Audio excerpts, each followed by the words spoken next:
ఎవరు చెప్పారు ఆఫీసులో? ఎవరు జగన్ మరి పథకాలు చెప్పడం వరకే తప్ప కానీ ఓటేయమని చెప్పారా? చెప్పండి, ఎవరు చెప్పారు? మరి ఈ సార్లు ఎవరు చెప్పారు చెప్పండి. కరెక్టే, ఓటేయమని ఎవరు చెప్పారు? ఓటేయమని ఎవరు చెప్పారు?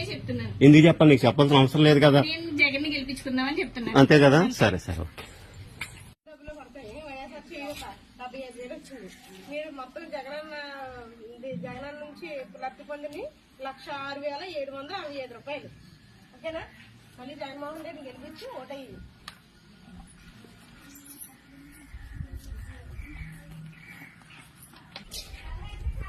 ఆ లెటర్ మీకు ఇచ్చినట్టు మేము అక్నాలెడ్జ్మెంట్ తీసుకోవడం అంతే. ఇది ఒకసారి చదువుకోండి మీరు.